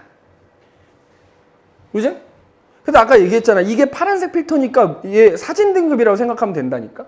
그래서 사진 등급이 그냥 B등급하고 같다라고 생각해도 된다고. 그러면 고온의 별은 어때? B등급, V등급 이렇게 표현하거든. 그러니까 예를 들어서 B 필터를 통과하는 에너지 양을 가지고 등급 매긴 게 B등급이고 V 필터를 통과하는 빛의 양을 가지고 등급 매긴 게 V 필터인데 그 값이 얘는 사진 등급하고 비슷하고 얘는 안시 등급하고 비슷하기 때문에 그냥 사진 등급이 B등급이고 안시 등급이 V등급이라고 생각해도 된다 이 말이야. 그래서 굉장히 고온의 별은 B 필터를 통과하는, 즉 B등급이 어때? 여기를 통과하는 파란색이 많으니까 B등급은 작은 거야. 그 다음에 그거에 비해서 통과하는 노란색은 적잖아. V 필터 통과하는 노란색이 적으니까 V등급은 큰 거야. 그럼 빼면 뭐 나와? B등급에서 V등급 빼면 뭐 나와? 얘는 작고 많이 통과했으니까 작은 거지? 적게 통과하면 큰 거라 그랬잖아? 뭐 나와? 작고 크니까 마이너스 나오지. B등급에서. 그러니까 우리가 요거 봐봐. 색지수. B등급이 V등급보다 어떻다? 그러니까 색지수가 작잖아. 아까 색지수 작다고 그랬잖아. 파란색 별은. 근데 보면 이 UV 필터를 설치해갖고 각각 B등급과 V등급을 따졌을 때 B등급에서 V등급을 뺀 게 색지수가 거의 같은 값을 갖는다. 마이너스 나온다고 얘도. 고온의 별일 경우에 마이너스가 나오는 거고 노란색 별일 경우, 그러니까 표면 온도가 낮은 놈인 경우에는 이런 식으로 되잖아. 그죠? 노란색 별 같은 경우에는 파장에 따라서 에너지 세기가 이렇게 되는데 그러면 얘 같은 경우에는 B 필터를 통과하는 것보다 V 필터를 통과하는 양이 더 많기 때문에 V 등급 값은 작고 B 등급 값은 크게 나오기 때문에 B등급에서 V등급 뺀 거가 플러스 값이 나온다. 색지수하고 똑같은 거야. 그지? 색지수하고 똑같은 겁니다. 그래서 이 색지수에서 사진 등급을 B등급, 안시 등급 그냥 V등급이라고 생각하면 되겠다 이 말이야. 알겠니? 그래서 이렇게 색지수라는 걸 이용해서 우리가 표면 온도를 따져볼 수 있다. 알겠니? 따져볼 수 있다라는 겁니다. 아니, 안 돼. 잠깐 기다려. 자, 그래서 분광형과 표면 온도 나오는데 내가 오늘 요거만 얘기하고 마치 요 페이지까지만 얘기하고 일찍 마칠게. 자, 분광형이라는 건 뭐냐면 분광이 뭐니? 빛을 나눈다는 거거든. 그러니까 우리 중학교 때 배운 걸로 치면 별에서는 별빛을 프리즘 통과하면 빛이 나뉘잖아. 이제 햇빛 통과시키면 어떻게 돼? 햇빛 안에 제일 많이 들어있는 게 가시광선이라고 그랬지? 걔네들이 프리즘 통과하면서 파장에 따라서 나뉘어지는 거, 여러 가지 색깔로 나뉘어진 거잖아. 그게 분광이야. 혹은 그거를 하게 만드는 기계가 분광기가 되겠지. 그래서 어떤 그 별빛을 분광기나 프리즘을 통과시켰을 때 그 안에 빛들이 파장에 따라서 나뉘어지는 걸 분광이라고 하는 거야. 그지? 그래서 그걸 통해서. 그래서 그 분광된 결과 나타나는 결과를 스펙트럼이라고 하는 거지. 그래서 알다시피 우리가 스펙트럼이 몇 가지야? 세 가지. 크게 세 가지다. 그러니까 크게는 두 가지인 거지. 첫 번째는 뭐야? 연속 스펙트럼이라는 것과 선 스펙트럼이라는 걸 나뉘어. 야, 연속 스펙트럼이라는 거 햇빛같이 있잖아. 그죠? 햇빛을 프리즘에 통과시켰더니 그럼 그 빛들이 프리즘 통과하면서 파장에 따라 나뉘어지는데 이 안에 여러 종류의 파장이 들어있던 거야. 그래서 나뉘어질 게 많은 거지. 그죠? 나뉘어지는 게 많았는데 이제 우리 눈에 보이는 것만 보일 거 아니야. 그래서 보니까 우리 알다시피 무지개 색깔로 나뉘어진 거. 이게 연속 스펙트럼인 거야. 그죠? 그래서 이 연속 스펙트럼이 나타나는 이 빛은 그 안에 모든 파장의 빛이 다 들어있는 거야. 그래서 걔가 파장에 따라 다 나뉘어졌는데 나머지 파장들은 내 눈에 안 보이는 거고 우리가 가시광선이라고 칭하는 영역만 내 눈에 보이는 거야. 이게 연속 스펙트럼이고 그러면 선 스펙트럼은 뭐겠어? 자, 여기다 쓸게요. 연속 스펙트럼은 그 프리즘을 통과하는 빛 안에 모든 파장의 빛이 들어있다 라고 생각하시면 되고요. 반대로 자, 프리즘을 통과시켰는데 통과해서 얘가 선만 나타내는 거, 선만. 선만. 그러면 그렇게 나타나는 게 뭐야? 선 스펙트럼이야. 그러면 선 스펙트럼이 나타났다는 거 뭐냐면 이 빛에는 우리 육안으로는 구분이 안 되지만 뭐야? 고선. 그러니까 고 파장만 있는 거거든, 얘는. 그러니까 특정 파장의 빛만 들어있는 거야. 그러니까 1부터 100까지 다 있는 거야. 근데 얘는 1부터 100까지 중에 예를 들어서 뭐 30하고 70하고 80 이렇게만 있어. 그럼 걔 같은 경우에는 30, 70, 80 이렇게 나뉘어졌기 때문에 뭐 선이 3개가 나타나 이렇게 되겠지. 이런 게 선 스펙트럼인 거야. 근데 선 스펙트럼은 또 두 가지로 나뉘어. 흡수 스펙트럼이라는 것과 방출 스펙트럼이라는 걸로 나뉜대. 자, 우리가 이 단원에서 스펙트럼 그러면 대부분은 요 흡수 스펙트럼을 말할 겁니다. 알겠어? 흡수 스펙트럼을. 그럼 흡수 스펙트럼의 정의는 뭐냐? 별이 기본적으로 고온일 거 아니야? 야, 이런 거야. 앞으로 이제 스펙트럼 그럼 대부분 이 흡수 스펙트럼을 말하는 거야. 특별히 언급하지 않는 이상. 고온의 별이 있어. 야, 고온의 별에서 별빛이 나왔는데 그 별빛 앞에 뭐 기체가 있어. 상대적으로 온도가 낮은 저온의 기체가 있는 거야. 그럼 이 고온의 별에서 나온 별빛이 이 저온의 기체를 통과하다 보면 이 기체가 갖고 있는 성분들이 그 빛의 일부를 흡수해버려.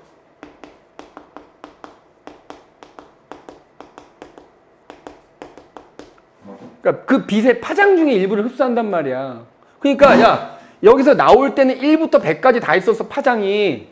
근데 이 기체를 통과하면서 얘가 파장이 90짜리인 빛하고 60짜리인 빛을 흡수해버린 거지. 그러면 빠져나온 빛은 1부터 89까지. 그리고 91부터, 아니지, 1부터 89가 아니라 뭐 1부터 59, 그 다음에 61부터 89, 그 다음에 91부터 100, 이런 식으로 갖고 있겠지, 파장을. 그러니까 전체 파장 중에 일부가 비어있겠지. 그게 지구로 와. 야, 그래서 그거를 프리즘을 통과시키지. 그럼 통과하면 이 파장에 따라 나뉘어지는데 나뉘어졌는데 60하고 90은 없잖아. 걔네가 검은색, 그러니까 원래 다 나뉘어지면 뭐가 나타난다고? 무지개색이 나타나는데 그 무지개색 중간에 파장이 60짜리네하고 90짜리네는 없으니까 그 중간에 검은색 선이 나타나는 게 흡수 스펙트럼이야. 자, 그러니까 자, 이렇게 써줄게. 고온의 별빛이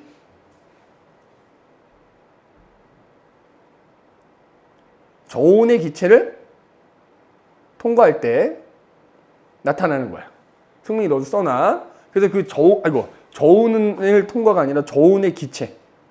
저온의 기체를 통과한 결과 나타나는 게 흡수 스펙트럼인데, 그러니까 봐봐. 원래는 정상적인 별빛이라면, 햇빛도 마찬가지야. 정상적인 햇빛이라면 무지개색이 나타나야 되는데, 이 기체가 그 무지개 색깔 중에 일부 빛을 흡수해버리면 그 무지 색깔 중간중간에 검은색 선이 나타난다.